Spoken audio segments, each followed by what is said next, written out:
네, 여러분 안녕하세요. 자, 이번 시간에는 협업 리듬 클래스 여러분들이 제출했었던 이 다른 팀들이 제출했었던 이 최종안들 중에서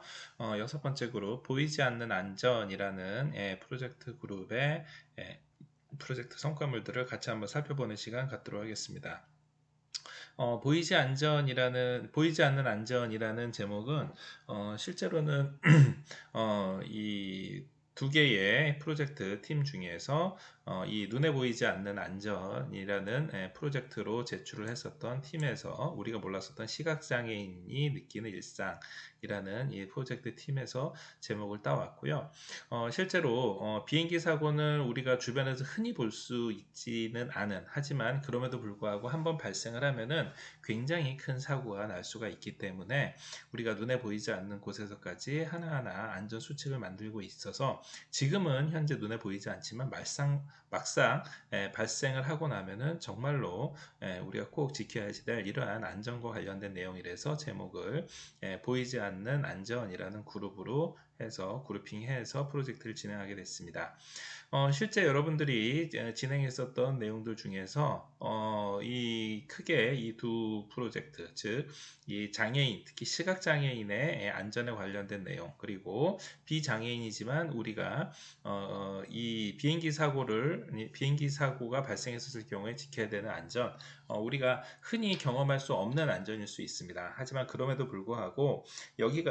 이러한 측면을 우리가 한번 살펴본다 그러면은 이것에서 벗어나서 예를 들어서 단순하게 비행기 사고가 아니라 뭐 차량에서 있을 수 있는 사고라든가 뭐 대중교통에서 지하철에서 일어날 수 있는 사고에 대해서 우리가 한번 생각을 해본다라든가 또 시각장애인 말고 청각장애인이라든가 그 외에 이 보행장애를 가지고 있는 사람들이 느끼는 불편함은 과연 어떠한 것들이 있는가, 이러한 것들에 대해서 한번 공감대를 형성을 한다는 점에서 프로젝트를 진행하는데 아주 큰 의의가 있을 거라고 생각이 되고요. 또한 우리 여기 뭐 장애 같은 경우에는 뭐 비장애인들도 언제든지 장애인이 될 수가 있고, 또 비행기 사고 같은 경우에는 물론 안 일어나는 게 가장 좋지만 누구든지 대중교통이나 뭐 항공교통, 해상교통, 지하철 이런 것들 이용하다가 사고를 접할 수가 있기 때문에 그 나뿐만이 아니라 우리 주변에도 이러한 안전과 관련되어 있는 내용들을 널리 알리고 도움을 준다는 데에서도 큰 의의가 있다고 하겠습니다. 자, 먼저 오늘 첫 번째 프로젝트는 이 비행기 사고와 관련되어 있는 비행기 사고 시 알아야 될 안전 수칙에 대해서 프로젝트를 진행한 내용을 같이 보도록 하겠습니다. 자, 이 팀은 본인들의 전공을 살려가지고 이 나와 이웃을 지키는 가치를 공유하기 위해서 비행기 사고에서 일어날 수 있는 대형 사고로 발생할 수 있는 이 비행기 사고 안전에 대해서 프로젝트를 진행을 했고요. 중요한 목차를 잡고 난 다음에 기본적으로 PPT로 관련되어 있는 내용들의 큰 포맷을 잡았습니다. 그래서 체계의 형태로 제작을 하면서 비행기 사고의 위험성에 대해서 이야기를 하고, 이 항공기 여행 시 주의해야 될 사항들에 대해서 예를 들어서 뭐 기내 수화물이라든가 뭐 기내에 들어갈 수 있는 물품의 제한이라든가 금지 물품이라든가 이런 것들에 대해서 같이 이야기를 했습니다. 그 외에도 우리가 평상시에는 잘 신경 쓰지 않았습니다만은 혹시 비행기 내에서 비행기가 사고가 일어났을 경우에 우리가 이 급박한 상황에서도 바로 대처를 할 수 있도록 이렇게 편한 복장을 가진다라는 거, 그리고 또 혹시 본인한테 뭐 보행이라든가 신체상 문제가 있다면은 이야기를 한다라는 거, 출발 전에 정확한 자세에 앉아서 이 의자를 바로 세우고 이 정확하게 배정되어 있는 좌석에 앉는 거, 이런 것들도 아주 작은 실천이지만 안전에 도움이 된다는 점에서 접근을 하기도 했습니다. 또한 비행기를 우리가 항상 이용을 할 때 좌석 벨트를 매는 것 외에도 이 휴대전화 비행기 모드를 하는 방법이라든가 비상구의 위치 확인, 특히 자기 주변에서 가장 가까운 비상구를 확인해 놓음으로 해서 이 만약에 탈출할 경우에 최소 시간을 미리 생각해 두는 것, 그 외에도 이 금연이나 이착륙 시에 반드시 지켜야지 될 것들. 왜냐하면 실제로 거의 이 비행기 사고가 운행 운항 중에 일어나는 경우는 굉장히 퍼센테이지가 작고 실제로는 이륙할 때와 착륙할 때 거의 대부분의 사건 사고들이 일어나기 때문에 이착륙 시에 반드시 지지의 것들을 따로 뽑아서 이야기를 했습니다. 그래서 착륙 이후에 어떻게 대처를 해야 되는지 창문 덮개를 여는 거라든가 등받이를 세우고 테이블을 세우는 거, 그리고 비행기 사고가 발생했었을 경우에 본격적으로 만약에 사고가 발생한다 그러면은 감압으로 인해서 고도 8,000피트 이상이기 때문에 우리가 숨쉬기가 굉장히 곤란해지는 이러한 상황, 그럴 때에 발생하게 되는 산소 마스크가 내려오면 어떻게 착용을 해야 되는지, 특히 산소 마스크가 내려오게 되면은 이게 옆에 뭐 아이나 피보호 대상자가 있다고 해서 옆에 있는 노약자를 먼저 해야 되는 게 아니라 본인이 먼저, 보호자가 먼저 산소 마스크를 착용을 해서 본인이 정신을 정확하게 차리고 정신이 잃지 않은 가운데에서 옆에 있는 사람들을 자기가 이 구조 대상자, 피구조자들을 구조할 수 있도록 하는 것들. 그 외에도 비행기 내에서, 항공기 내에서 만약에 화재가 발생한다 그러면 화재 발생에 대한 대처 방법이라든가, 또 터뷸런스, 즉 난기류로 인해서 비행기가 갑자기 급강하한다라든가 이랬을 경우에 어떻게 대처를 해야 되는지, 만약에 비행기가 비상 착륙을 하게 된다면은, 특히 뭐 착륙이 반드시 이 땅에만 착륙하는 게 아니라 이렇게 물에 떨어지게 됐었을 경우에도 과연 어떻게 해야 되는지에 대한 충격 방지 장치에 대한 것들, 구체적인 사례를 들어서 이야기를 하기도 하고요. 또한 만약에 비상 착륙을 했었을 경우에 이 대처하는 방법이 어떻게 진행이 돼야 되는지에 대한 것들, 또 물에 떨어졌을 경우에, 비상 착수했었을 경우에 어떻게 대처를 하고 구명조끼를 어떻게 활용을 해야 되는지, 그 외에도 사고 진압 장비가 비행기, 항공기 내에 설치가 되어 있는 거, 비상 탈출 장치가 어떻게 되어 있는지, 보안 장비라든가 비상 착수 장비들이 어떻게 구명보트로 변하게 되는지, 이러한 것들에 대해서 비행기 좌석에 따른 생존율까지 모두 정리를 해서 프로젝트를 진행을 했습니다. 자, 여러분들이 이 내용을 보시면은요, 굉장히 많은 내용이죠. 이게 사실상 거의 뭐 항공운항 전공에서는 이 수업에서 정식으로 이 내용들을 바탕으로 해서 과목을 따로 챙길 정도로, 정식 교과목이 있을 정도로 이 항공기 안전과 관련돼서는 사실 굉장히 많은 내용들이 여기에 아주 압축적으로 되어 있습니다. 자, 그렇기 때문에 이렇게 많은 내용을 사실 이러한 카드 뉴스의 형태로 제작하는 거는 사실 몇 편으로 이걸 나눠서 한다 하더라도, 예를 들어서 탑승 전, 탑승 시, 그리고 사고 발생 시 이렇게 나눈다 하더라도 분량이 굉장히 많을 거라고 생각이 됩니다. 그래서 이 팀은 이거를 이러한 카드 뉴스의 형태로 제작을 하는 게 아니고, 이렇게 기초 자료를 준비를 하고 관련되어 있는 내용들을 보기 좋게 편집을 한 다음에 이를 책자로 구성을 해서 만들었습니다. 그래서 실제로 오프라인상에 책자 제작을 주문을 맡겼고, 이 맡긴 책 내용을 바탕으로 해서 직접 책자를 제작을 해서 교수님에게 제출을 했습니다. 이 책자의 내용은요, 우리가 보시는 것처럼 일반 우리가 평상시에 보고 있는 사진첩이나 아니면 조그마한 소책자의 형태로 구성이 되어 있고, 이 책자에 앞서서 말씀드린 이 아주 굉장히 많은 내용들을 이렇게 책의 형태로 만들어서 제출을 했고, 이 내용 등을 이렇게 직접 책자로 구성을 해서 누구든지 열람을 할 수 있도록 했습니다. 특히 이 프로젝트를 진행을 하면서 있었던 이러한 내용들을 그냥 이렇게만 해서 끝내는 게 아니고, 더 나아가서 관련된 이 책자 내용들을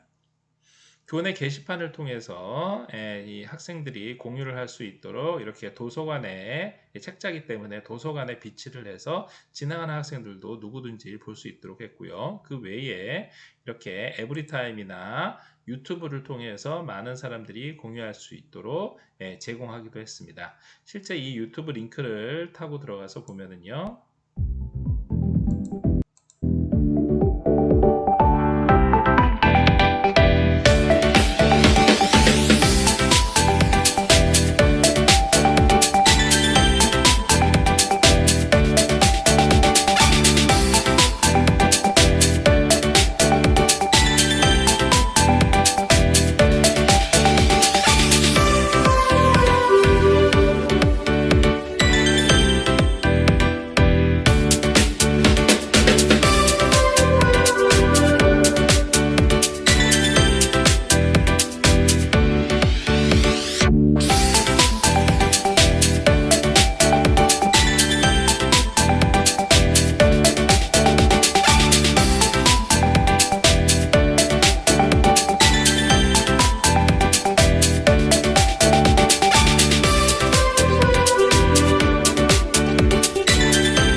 이렇게 내용들을 함께 공유할 수 있도록 만들기도 했습니다.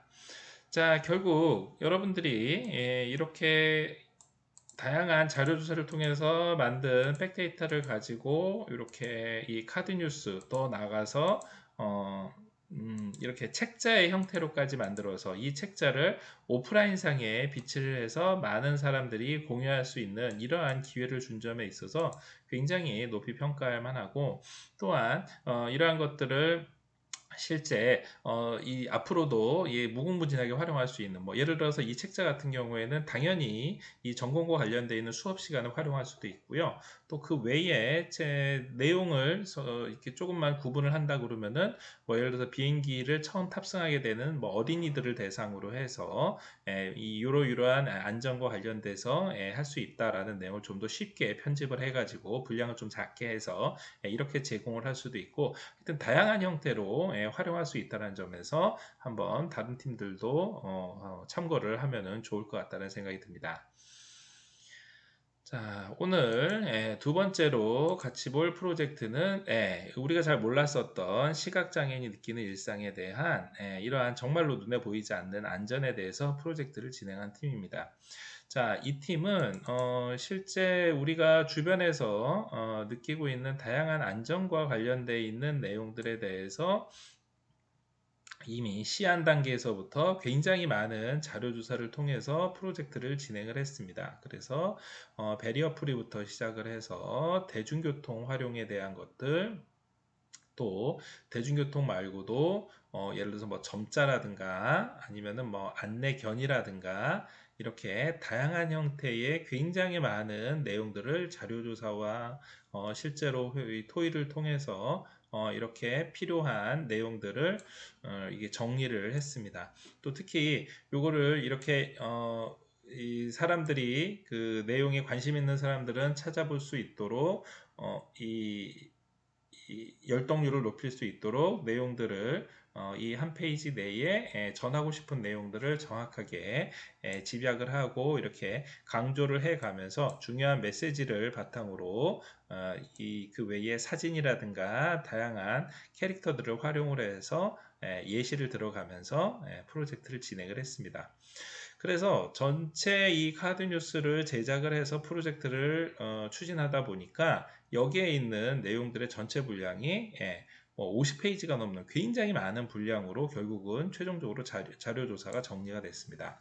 자, 이 팀이 최종적으로 우리 시안에서 나왔었던 이 내용을 바탕으로 해서 최종적으로 선택을 한 건 무엇일까요? 네, 바로 우리가 앞서서 봤었던 내용처럼 이렇게 각각 분과나 작업을 통해 가지고 각 프로젝트가 가지고 있는 각 이 주제가 가지고 있는 내용들을 각각의 내용으로 각각의 이 유형별로 구분을 해 가지고 프로젝트 성과물을 나눠서 제작을 했습니다. 그래서 제일 처음에 우리가 시각장애인에 대해서 그냥 뭐 눈이 잘 보이지 않는 사람들 아닌가 요 정도만 알고 있었는데, 이거에 대해서 시각장애인이 실제로는 좁아든 시야가 50% 이상 축소가 되는 터널 시력을 가진 장애부터 시작을 해가지고 나쁜 눈을 가지고 있는 시력들 중에서도 일부 이 시각장애인으로 구분되는 유형에 대해서 설명을 하고, 이 시각장애인의 현황이라든가 또 특히 베리어 프리처럼 장애인도 편하게 살 수 있는 이러한 우리 주변에서도 이제 흔하게 장벽 없는 곳이라는 이러한 이 베리어 프리가 어떻게 최근에 사회 운동화 되어 있는지에 대해서도 먼저 인식 개선 차원에서 간단하게 설명을 하고 구체적으로 하나씩 접근을 한 겁니다. 자, 예를 들어서 대중교통이다 하면은 대중교통을 실제 시각장애인들이 이 시각장애인의 입장에서 대중교통을 이용을 할 때 음성 안내 정말로 도움이 되는지, 또 버스를 이용을 할 때 시각장애인은 얼마나 불편한지, 지하철을 탈 때나 아니면 화장실을 활용을 할 때, 또 출구를 찾거나 지하철 내에서 이 지시 등을 직접 눈으로 볼 수 없는 가운데에서 어떻게 점자를 통해서 찾고 있는지 해외의 사례까지 모두 다 들어서 설명을 해주고 있습니다. 즉 우리가 별로 불편하게 생각하지 않았었던, 즉 대중교통을 사용하는 단계, 집 바깥에서 나가서 이 대중교통을 어떻게 활용하는지가 시각장애인의 입장에서 보면은 전혀 다른 새로운 차원이라는 점을 잘 설명을 해주고 있고, 이렇게 되면은 사실 시각장애인 뭐 그냥 택시를 사용하면 되는 거 아닌가라고 하지만 장애인의 이 이동권, 보행권, 이 이동권 차원에서 대중교통을 비장애인들하고 동일하게 사용할 수 있는 조건을 만들 수 있는 게 바로 선진국의 기준이기 때문에 이러한 대중교통 활용에 대해서 먼저 제일 처음에 시각장애인, 즉 눈에 보이지 않는 안전의 차원에서 이 내용을 정리를 했습니다. 자, 그 다음 최근에 우리 사회에서 이슈가 됐었던 바로 이 시각장애인의 또 다른 눈인 안내견에 대해서도 설명을 하고 있는데요. 안내견 아마 여러분들이 최근에 각종 뉴스를 통해서도 어떻게 안내견들이 우리 주변에서 활동을 하고 있는지, 이 안내견의 일상부터 시작을 해서 선발 단계, 사회화 단계, 훈련, 시각장애인과 만남과 사용자 교육, 나중에 사후관리와 은퇴견 내용들까지 우리가 평상시에는 정말 눈에 보이지 않지만 우리 주변에서 분명히 사회에서 아주 중요한 역할을 하고 있는 안내견에 대해서 이야기를 하고 있고요. 이 안내견, 특히 이 특정 마트에서 일어났었던 안내견 출입 거부 사건이 사회 이슈와 공론화됐었던 사건들을 언급을 하면서 이 관련되어 있는 법령상 안내견은 어디든지 갈 수 있고 어떤 대중교통 이 대중교통 수단도 탑승할 수 있다라는 점을 이야기를 했습니다. 한편 우리 주변에서 혹시 만날 수 있는 안내견에 대해서 만지지 말고 말을 걸거나 음식을 주지 않고 사진을 찍거나 무단횡단하지 않는 것, 자 이런 것들에 대해서 우리가 안내견을 만났을 경우에 어떻게 행동하는지까지도 이렇게 아주 간단한 에피소드를 바탕으로 해서 제작을 했습니다. 자, 결국 이러한 내용들은요 우리가 안내견에 대해서 소개를 할 때 그때만으로도 활용할 수 있고, 또 앞서 말씀드린 것처럼 우리가 이 장애와 관련되어서 시각장애와 관련돼서 이야기를 할 때 이렇게 시리즈의 형태로도 함께 같이 논의를 할 수 있기 때문에 굉장히 좋은 이 유형을 이 주제별로 이 내용을 구분하면서 굉장히 좋은 콘텐츠로 활용할 수 있는 이러한 이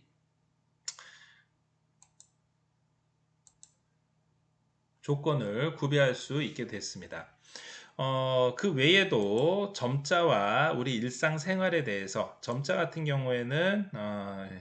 점자의 날부터 시작을 해서 시각장애인의 눈이 되는 점자, 그 외에도 약품과 관련되어 있는 각종 의약품 사고와 관련되어 있는 거, 또 음료수 캔에 있는 점자 표시라든가, 또 이 음료수에 음료수 이름만 되어 있지 유통기한에 되어 있지 않아서 어떻게 하면은 우리 주변에 점자를 좀 더 확대하고 더 많은 콘텐츠들을 이 콘텐츠를 여기에 담을 수 있는지에 대한 이러한 내용들까지도 같이 이야기를 하고 있습니다. 마지막으로 일상생활에서의 장벽이라고 해서 우리가 일상생활에 점자블럭 보행권을 확보하는 것부터 시작을 해서 점자블럭 훼손과 관련되어 있는, 점자블럭 제거와 관련되어 있는 문제들, 그리고 점자블럭이 중간에 각종 장애물에 걸려 있는 문제들, 이러한 내용들까지 같이 이야기를 하면서 이 보행권을 보장해 주는 것도 같이 이야기를 하고 있고요. 또 가장 최근에 이슈가 됐었던 바로 키오스크와 관련되어 있는 내용들, 이 키오스크는 시각장애인뿐만이 아니라 휠체어 장애인까지도 사실 이 접근성에 한계가 있기 때문에 결국 이러한 이 장애인도 소비자고 시민이면서 우리나라 국민이면서 당연히 누려야지 될 행복 추구권에 배제되는 이러한 내용들을 같이 언급하기도 했습니다. 자, 결론적으로 이번 프로젝트에서는 이렇게 다양한 콘텐츠들을 가지고 우리가 알고 있는, 우리 주변에 있는 이 시각 장애인들이 눈에 보이지 않는 각종 안전이 침해당하는 사항들을 한번 정리해주고 이 내용을 구분해서 설명해 줌으로 해가지고 많은 사람들이 이거에 대한 관심을 가질 수 있게 했고, 이 콘텐츠들을 SNS나 아니면 동영상을 통해서 많은 사람들이 함께 공유를 하고, 또 더 나아가서 관련되어서 더 많은 안내가 필요한, 예를 들어서 뭐 어린이집이라든가 아니면은 우리 주변에 뭐 사회적 약자를 대상으로 해서 설명을 할 때 이러한 홍보 자료를 활용한다 그러면 굉장히 큰 효과를 거둘 수 있을 거라고 생각되기 때문에 이렇게 많은 양을 또 이렇게 구분을 해서 주제별로 구분을 해서 준비한 팀의 그동안의 노고에 굉장히 큰 이 수고했다고 격려하는 바입니다. 여러분들이 이 눈에 보이지 않는 안전과 관련돼서 이렇게 두 개의 프로젝트를 오늘 같이 살펴보셨는데요. 이 공통점, 즉, 우리가 눈에 보이지는 않지만 한 번쯤은 꼭 생각을 해야지 되고, 또 관련돼서 여러분들이 관심을 가진다 그러면 충분히 더 좋은 사회로 발전할 수 있다라는 점에서 앞으로도 여러분들이 이러한 프로젝트, 또 유사한 프로젝트를 진행하는데 항상 관심을 가져주시고, 또 본인이 직접 여기에 이 당사자가 된다면, 그리고 또 여러분들이 주변에서 안내견을 본다라든가 점자 블록과 관련돼서 관심을 갖게 된다면은 한 번 더 이 여기에서 프로젝트에서 진행하는 이러한 내용들을 더 공유를 하고 여기에 동참을 했으면 하는 바람입니다. 자, 오늘 수업 이걸로 마치고요. 여러분들 그동안 프로젝트 준비한 모든 팀들한테 수고했다라는 이 격려의 메시지를 보내는 바입니다. 오늘 수업 이걸로 마치겠습니다. 수고하셨습니다.